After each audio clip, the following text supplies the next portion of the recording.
Oh, sweet power. You should live this sometime. It's wonderful.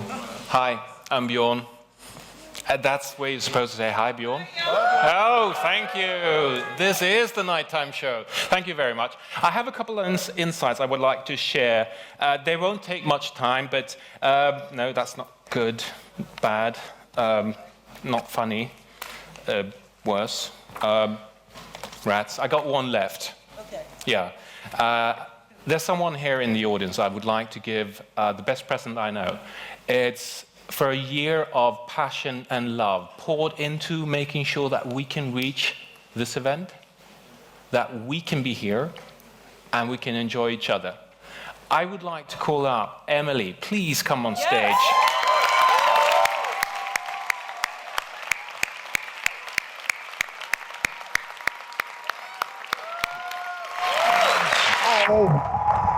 Thank you.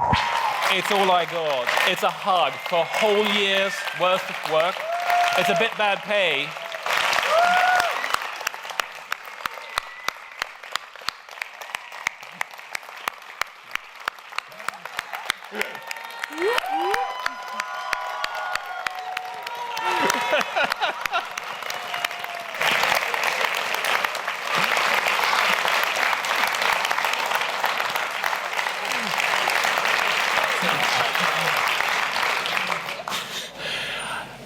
I think you know which person is the next one I'm going to talk about.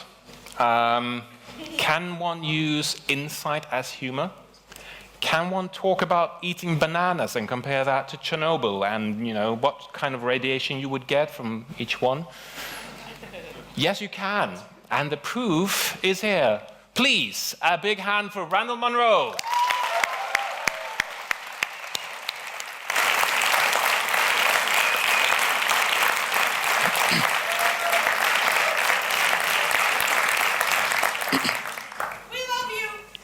Aw. Me too. Aw. Thank you. So hey everyone, it's really great to be here in Sweden, and thanks also to Emily for everything she's done and working so hard to bring me here. She lobbied. She managed to get through. My inbox is a disaster, like a lot of people's, and I can never keep up with emails, but she just sort of kept inserting them in there until finally, who is this Emily person? She's emailed a bunch, and she got me out here. And I don't do a lot of these events, so it's exciting to be around a whole bunch of so many sort of nerdy, geeky, fun, smart folks all in one place. But so not only am I visiting, a new city, it's my first time in Sweden, my first time on the mainland of Europe, and also it is my first time in a positive UTC time zone offset, which is very exciting.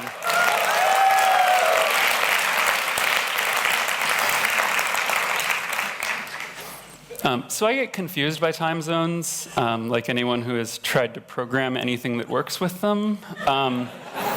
So I flew here from Boston on the night of November 2nd, which is what my ticket said. Here in Sweden, I understand you have summertime, which is sort of the equivalent to daylight savings time in the US. And so in Malmo, you move the clocks backward in October. And we used to also move our clocks backward in October, but about 5 years ago in the US, we changed that for some reason or another, and now move them backward November 3rd. And I was supposed to fly out November 2nd. My plane was a little bit late. And I had the ticket which said, you'll be departing at this time and then arriving at this time, and and your flight will take this long, and none of those numbers seem to match up, as transatlantic flights tend to do. But so I had the added complication. We got into the air, and my home time zone is GMT -4, but at the daylight savings switch, it was changing back to GMT -5. So I was thinking, okay, I need to adjust my clock for daylight savings, which means I'm going to need to move it backward. And I should do that before I have to put my phone in airplane mode. But wait, and my phone had, and I was trying to do this all manually because it hasn't done a good job of automatically detecting. So I'm thinking, okay, I'll switch it backward before I leave, but they didn't do the switch over at the same time in Sweden, so I'm gonna have to move it forward first. No, wait. I'm gonna be moving it forward by 5 hours, but it's gonna be 6 hours, so I'm gonna have to move it forward an extra, but I have to move it back one for. So I started, and I actually moved my clock back and forth several times because I realized when I bought the ticket and looked at the time in Sweden, it was not the same time that it was now in Sweden, and it was the time the zone that it was going to be soon, and I moved my clock back, and then it rolled over the day boundary and moved it forward, and then moved it. So when I landed in Copenhagen, I was 2 years younger than when I left.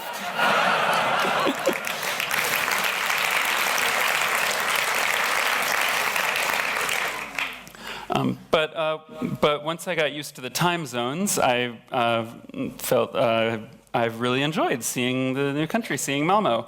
My family back home had also, never been over here, so they as soon as I got out and started seeing things, they were, immediately texting and emailing, saying, "Hey, so what's Sweden like?" And I got my first glimpse of the skyline of Malmo, and so I sent an email back that said, it looks like a very nice city, only instead of, a normal city will have a bunch of medium-sized buildings, and Malmo seems to have a bunch of sort of small buildings, but then they've put it all in one very big one.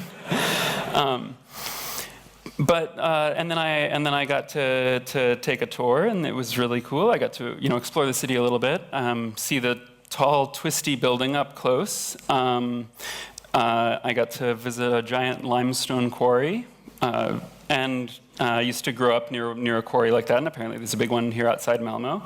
And then racked up a bunch of points in the Android game Ingress by visiting a whole bunch of portals that I hadn't been able to visit before.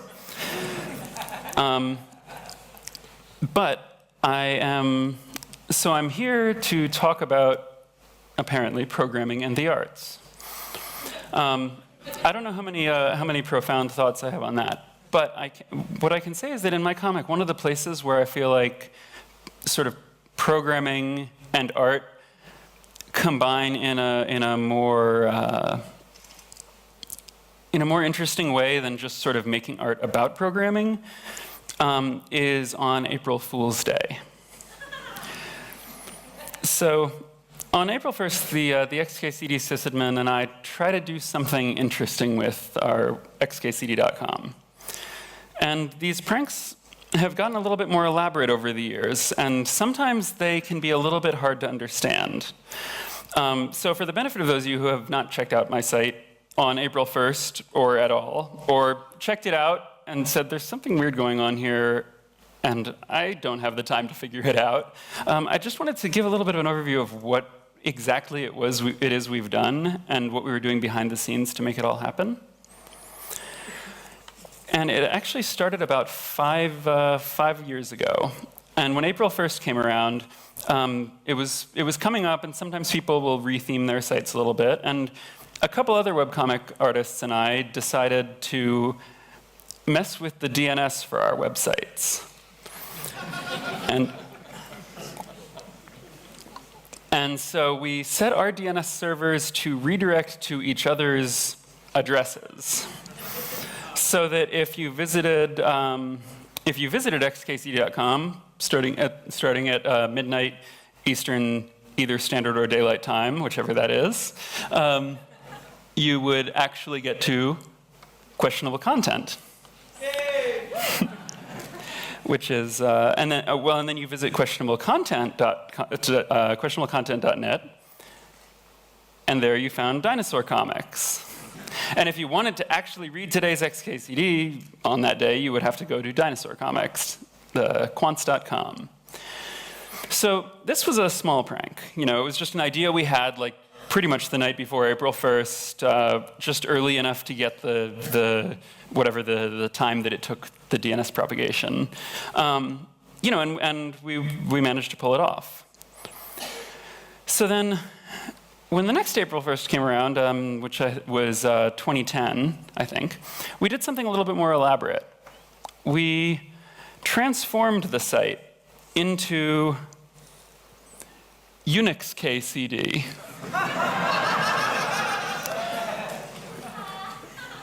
Now let's see. I may be able to pull here. Yes. So this was a command line interface to accessing XKCD. And they list some commands there. You could type display and then a comic's file name, and it would show you the comic, as you see here. You can also navigate with, and we'll see if there's a connection at the moment. Yes. And you can view current comics. You can also use a lot of commands. Or it's cross-platform compatible, we'll say, so you can also do that.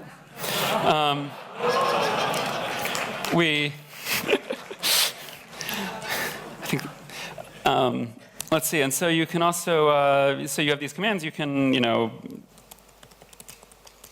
have the cat command. You have,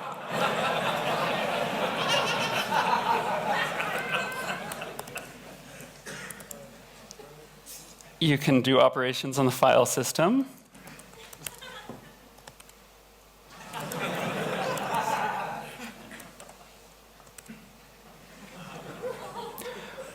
Maybe no one, none of the users happened to do that, so the site still worked fine.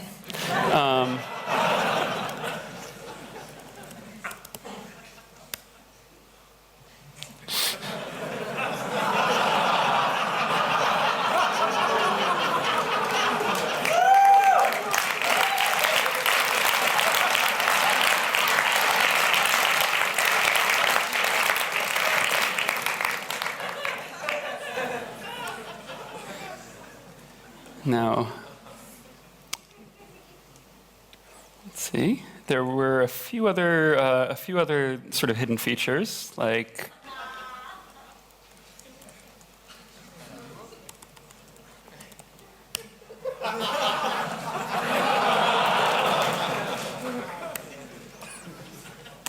and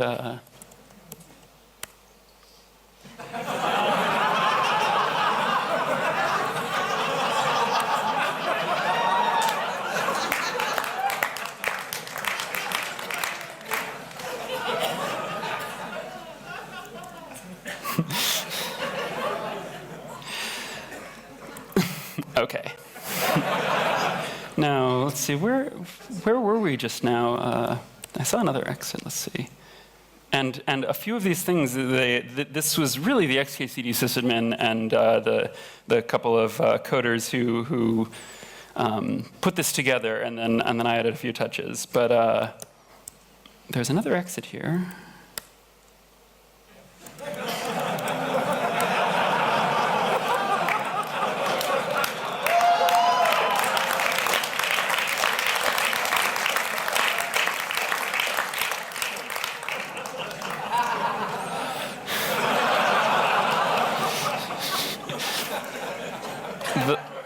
Thus guaranteeing that you will have that song in your head for the rest of the talk. Now,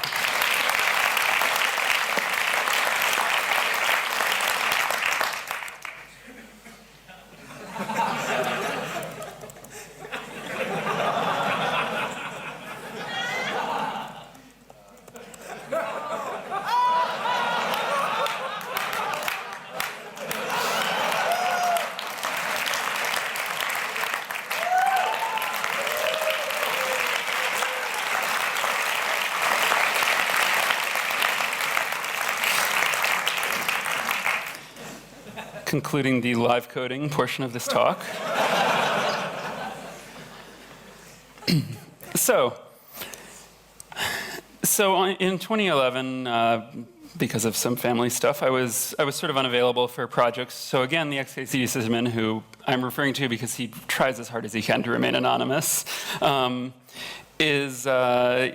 he was, they were figuring they weren't going to get do anything fun for April 1st, but then someone got in touch with him and was like, hey, I've got a friend, I got this cool image processing stuff I've been working on that can automatically go through and parse the comics.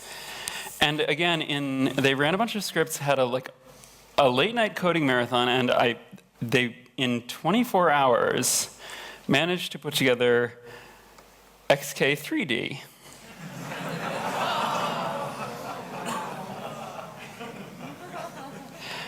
And they converted all the previous comics.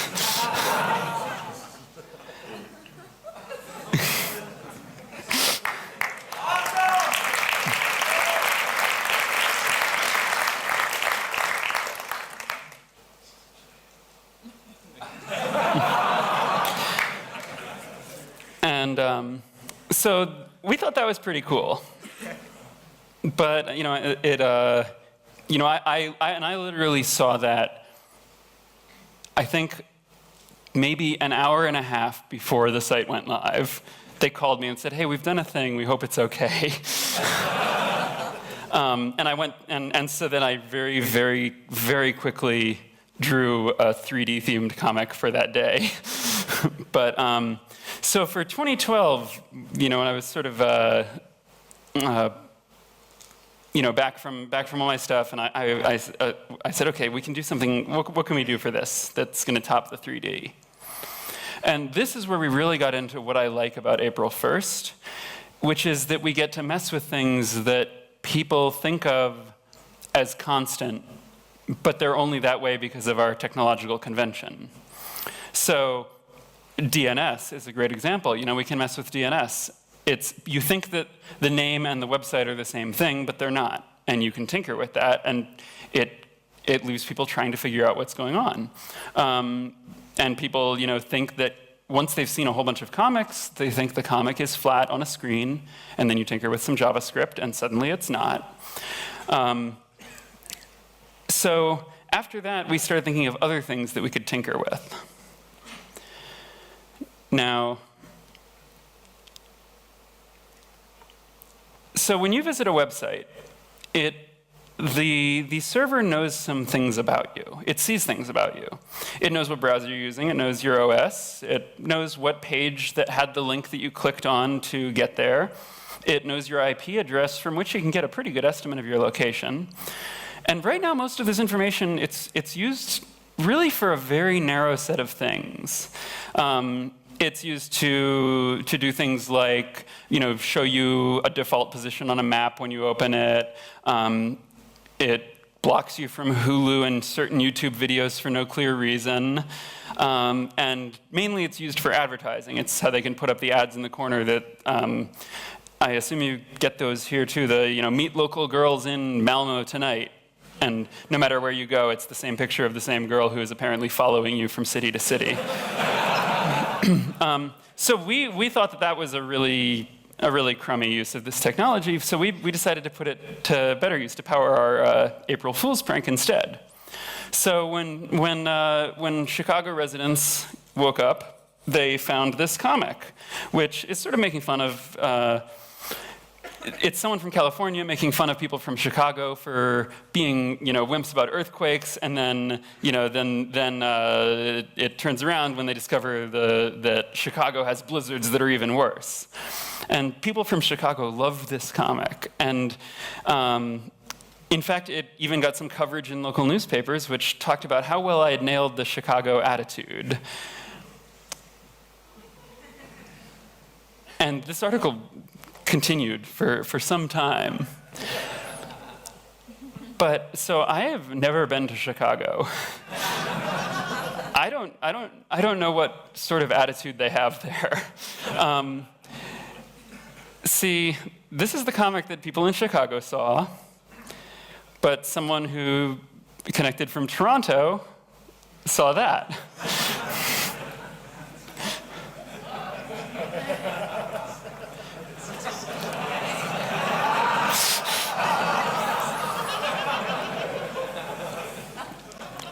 And of course, that doesn't work everywhere. So someone from Tampa, Florida, which is in the tropics, instead saw that.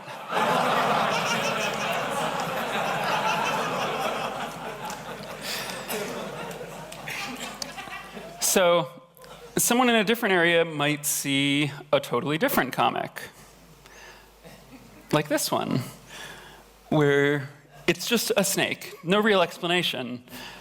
But if you drag the browser window out further, panels get added and panels lengthen.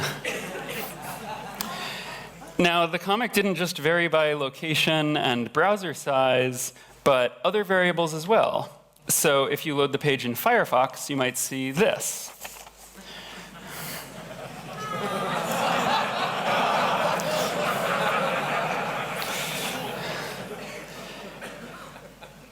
And then you load the page in Chrome, and you see that.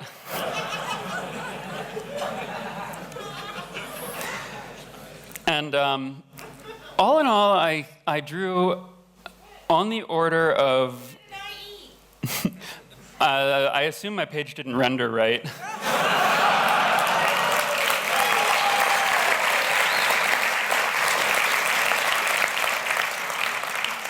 That's mean I hear the new versions of IE are actually pretty solid, according to the 1 or 2 people I've ever located who have used them.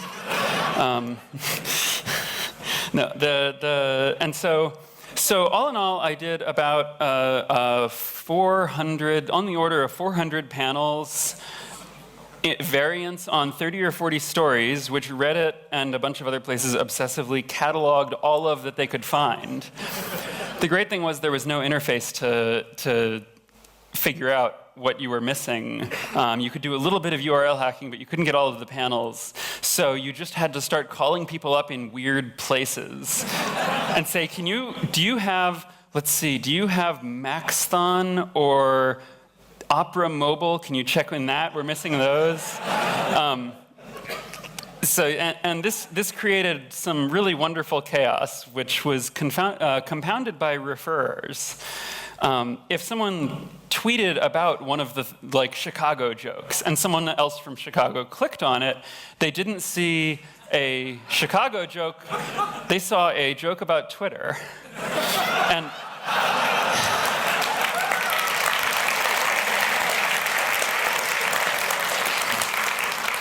now, if on the other hand, they just said, hey, check out XKCD, did you see the comic about whatever? And they loaded it.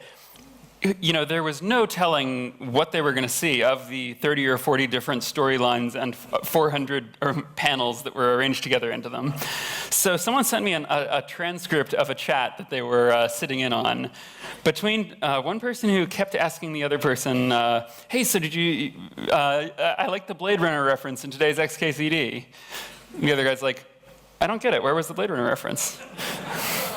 Well, because the Voight-Kampff test is from Blade Runner. It's the test. Yeah, no, I know what the Voight-Kampff test is, but I don't see how the comic is referencing it. No, the comic, it's making fun of the Voight-Kampff test. That's what it's showing. And this chat continues, So, and eventually he's like, I don't understand how a snake is a reference to the Voight-Kampff test. It's a turtle.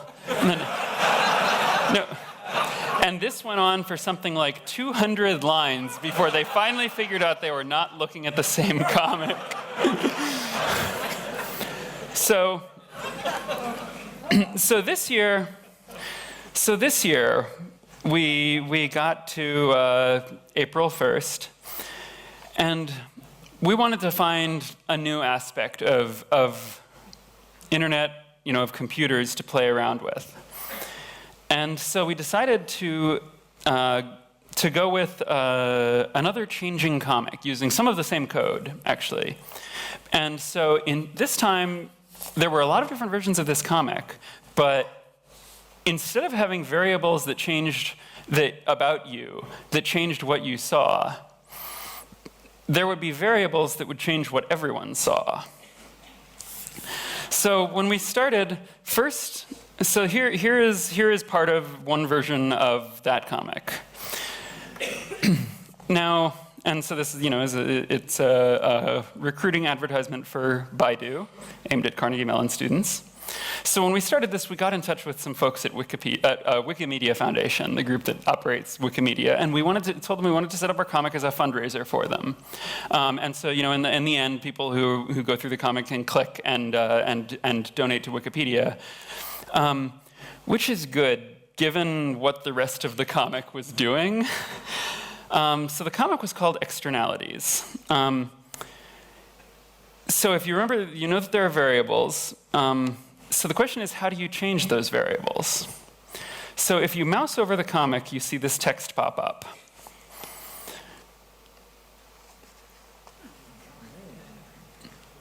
So, and it first goes up and it has some random company there. So now someone immediately goes and opens the capitalism Wikipedia article and says, I can change what the first company listed is. So it went from this. A short number of seconds after the comic went up to this.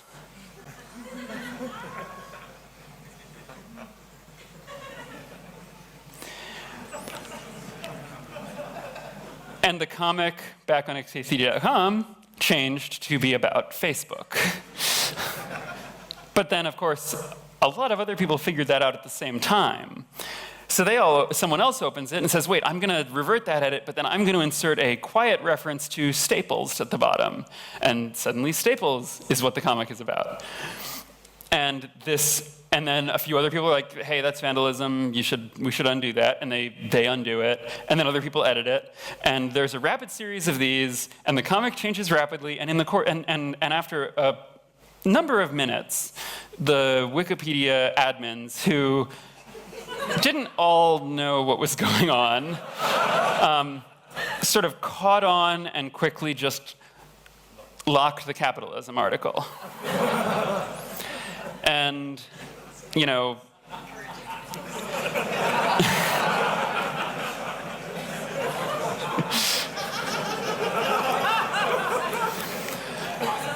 thus stabilizing the comic for a short number of seconds.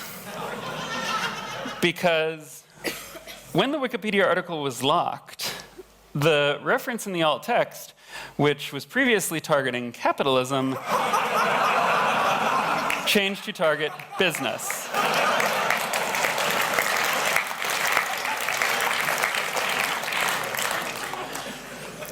And so people start editing that article.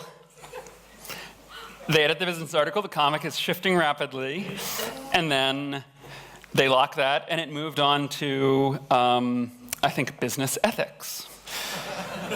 They start editing business ethics. It moves on, and they start getting faster and faster. They're locking the articles, and every time they lock, it moves to a new article. And once they started locking it too quickly, there were two branches it could go down. The first one was if the lock rate got too high and it was running through too many changes per minute or increment, then it would switch to the Wikipedia page where people complain about pages that are unfairly locked.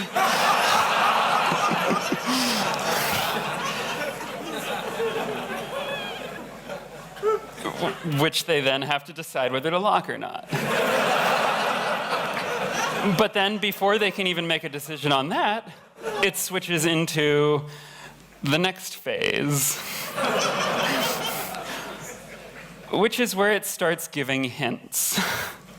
So instead of saying the next page, the page that you must edit to change this article is technology, it simply says, you must rebuild the page for, we can rebuild him, we have it. And then whatever people guess that is what they edit. So not only do the administrators have to figure out what the hint is and lock that page, they also have to figure out every page that someone else might be figuring it out to be.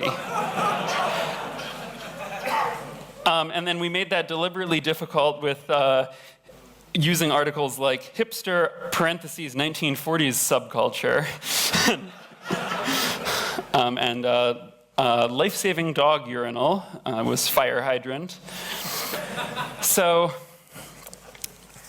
now what follows is a list of some of the articles that were targeted during this April Fool's prank, which I later forwarded to Wikipedia and the Wikimedia Foundation, along with, apologizing for all this.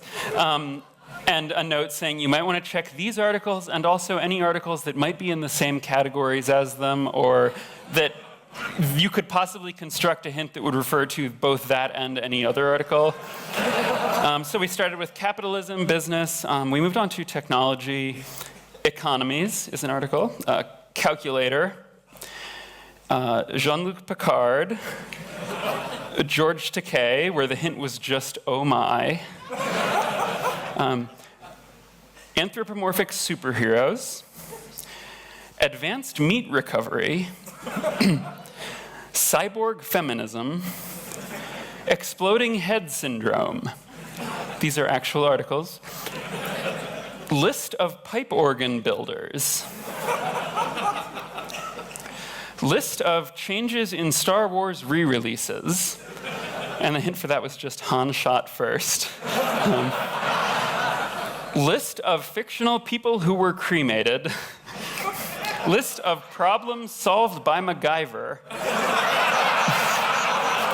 List of fictional ducks. List of animals with fraudulent diplomas. List of sex positions. And list of sexually active popes.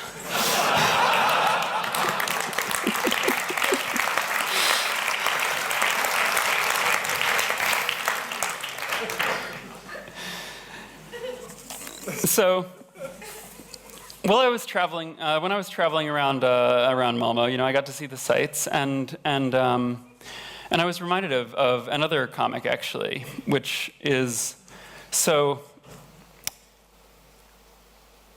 A while back, I drew this comic because I had thought, there are those ball pits that they'll have they'll have them at the front of IKEA stores. I hear some of them, and they have them at a lot of fast food restaurants where you can play in the pit of playpen balls. And I thought, oh, that'd be a really cool idea. I should do that. And so first I sort of added up and was like, okay, if I give a toddler a penny for every one they smuggled out of the ball pit, and I did the math and worked out that was really not gonna scale well. And then I started thinking about it a little bit more, and I thought, if I filled my apartment, there'd probably be a bunch of hygiene problems. It'd probably be expensive. I don't know how well that would work. So instead of actually doing this, I made a comic about it. And I figured it was not practical. But a little bit later, I got an email from a guy who said, hey, I saw your comic. I thought it was a great idea, and I built one. And he sent me some pictures, and he said, and I said, okay, where did you get them?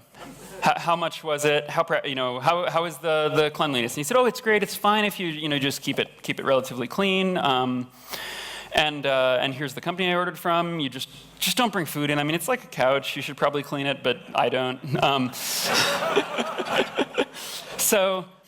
So I said, okay, tell me the company. And he tells me the name of the company. It's a company called Tinker Tots in Florida that he got them from, where they sell crush-proof playpen balls, which is great because you can jump in without worrying about flattening them.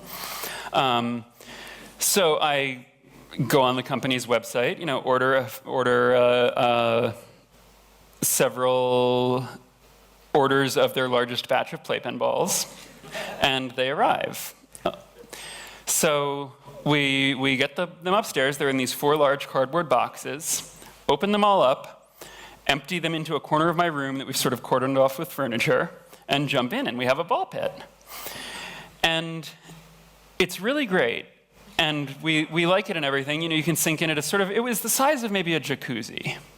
And a bunch of people came over and they said, oh, I haven't played one of these since I was a kid. Jump in, it was so much fun. But the one downside, everyone had the same comment after a few minutes in it, which is, it's kind of small. Now these things are these are sort of expensive. So we had spent a few $100s, but but we still weren't able to fill an apartment. But I started doing comics for a living, and it was actually the year I put up the pseudo Make Me a Sandwich comic, and then put up some T-shirts, and suddenly that was my main source of income. And then at the end of the year, and I had to really quickly like incorporate as a business for taxes and all that stuff. And then at the end of the year, we had our first sort of end of year statement of profit, me and my sysadmin business partner. And at that point, we had sort of moved into an apartment, and we said, okay, what do we do with this? We could get a nice couch for the apartment. We could do some stuff. And then we remembered about the company and the ball pit that was just too small. So I go back on their site, and so you can order them in batches of 500 is the maximum size. And so I ordered 10,000 of them. And they came out to about 20 cents, maybe one kroner each. So it was maybe a little less than that. And that was our big end of year splurge purchase. And I noticed that the shipping calculator didn't give me a value. It just said 0 shipping, and it looked like maybe it had some kind of an error. But I'm like, okay, that's cool though, free shipping, maybe it's a large enough order. And I place it. And then I wander away. And an hour later, I've sort of forgotten about my phone rings. I answer, and it's a lady. She says she's calling from a company in Florida called Tinker Tots and wants to know, did you just place a very large order with us? And I said, oh yeah, is that a problem? Do you not? And she said, no, there is no problem. No, absolutely not. Thank you. But we have to talk to a freight company about shipping them up. So, and they were really nice. They offered to pay, a portion of the shipping costs. The shipping costs ended up not being very bad. And a truck, like a week later, a truck shows up at our door, and they start unloading boxes, and they start filling the hallway, and we start carrying the boxes up, and they start unloading and filling the hallway, and we start carrying the boxes up. And in the time we have calculated, this is enough to fill. We have a very large living room, and so we cut off all but the front of it, and we work out that it will be enough to fill the whole living room to about yay deep. And it turns out you actually have to build a pretty sturdy barrier. We learned with the small one, because McDonald's doesn't have to worry about these problems as much because they have a large number of children who weigh, I don't know, how much do kids weigh? 10 kilograms. So, I don't have kids. But it turns out that when you get into a ball pit, the force is distributed just like it is in a hydrostatic equilibrium, and it's sort of spread out among all the surfaces. And so if you have like you can't sink too deep into the playpen balls; they will support you, and they distribute that force outwards. So we actually had to build with 2x4s and some metal grating, build a gate that we then anchored into the wall at 2 points on either side with ropes to winch it tight. A quick fast forward, I did not get back the security deposit on that apartment.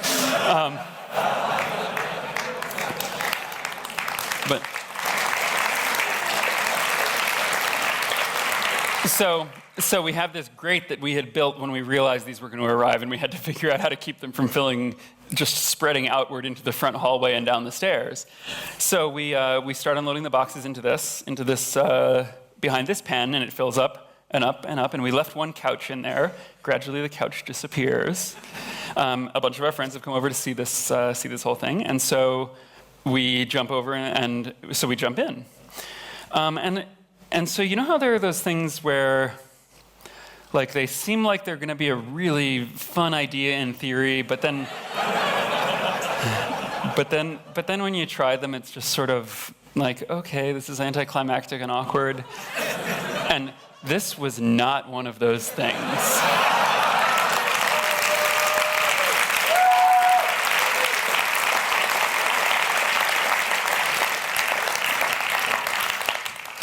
This was awesome. And so I got to learn a little bit about what it's like, the physics of moving around in a ball pit. So there's the hydrostatic equilibrium. So the other thing I learned is that no matter how many times you invite your friends over, and no matter how many times you think everyone is going to get tired of this, the ball jokes are just incessant, do not stop. I lived in that apartment for a couple of years, and they were just as constant at the end as the beginning. But you can just think them all. So if you jump in, and so you're standing about waist deep in balls, and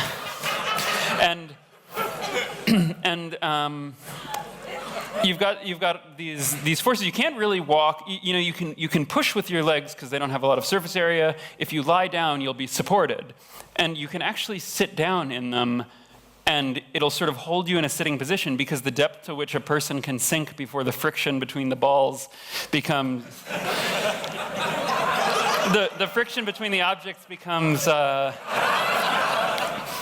enough that they jam in various configurations. So that it will support you though in a sitting position. And so what we did is we drilled into the ceiling, which again contributing to the security deposit, and ended up, we actually drilled into the wall on either side, built a rack across the ceiling, and suspended a projector from it directly over the ball pit, projecting onto the opposite wall. And then we mounted all of our game consoles along the inner rim of the ball pit. So you could sink back into it with the controller, with the game projected up on your screen, and play games, watch movies, and it's like any position you get in, it supports you, and you're just like completely relaxed. And in fact, it is so relaxing that I learned you can fall asleep in a ball pit. So this is where the other problem comes in. We had a couch in there partly because of what we noticed is if you're sitting still in a ball pit, anytime there's like small vibrations or you shift around a little bit, or even just the coefficient of static friction and kinetic friction are too close to each other, and you get small amounts of slow sliding, you drift downward. It supports you on the short term, but then on the long term, you sink. And in addition, if you bring your laptop in, if you look away for a little bit, especially if someone was around, your laptop slides sideways downward and just vanishes without any noise beneath the surface. At which point you dig around for it a little while, and I did this on many occasions, dig around. Oh, I had one of those tiny like netbooks that it was thin and just disappeared into the bottom, and I couldn't walk around. I'm like, oh, I'm going to step on it. And so what I did is I borrowed my roommate's laptop, SSH'd into my laptop, and then cat/dev/urandom /dev/DSP, and then go back in, listen for the blasting static, dig around. There's my laptop. But people sink in as well, and so I learned that you can sink to the bottom while watching a movie. If you've fallen asleep, you won't notice, because normally you have to sort of push yourself up every so often, or you sit on the couch. But then when you fall asleep, you just drift downward and downward and downward and downward. And this is the point where I learned, so waking up in a ball pit, when you're at the bottom, it turns out there's plenty of air arbitrarily deep in a ball pit. There is, because of the packing efficiency, is something between 60 and 74%. There's a lot of air moving through there. It can percolate easily. It doesn't get stuffy, and there's a lot of light that filters through the balls. So I was thinking, you're waking up and all you see are colors, and you have no sense of gravity because your body is supported in exactly the position it's in, but you're sort of jammed and you can't move too well. So you're in this sensory deprivation tank, except your vision is feeding you color.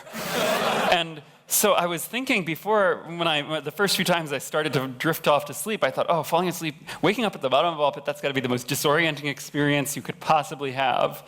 And it turns out that it is actually, that there is no confusion at all, because there is nothing else you could mistake it for. You just open your eyes and it's like, ball pit.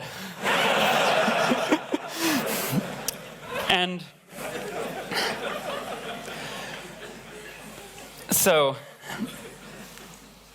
I wanted to before we wrap up here, because we're running low on time, I wanted to talk about one other thing that we experimented with here.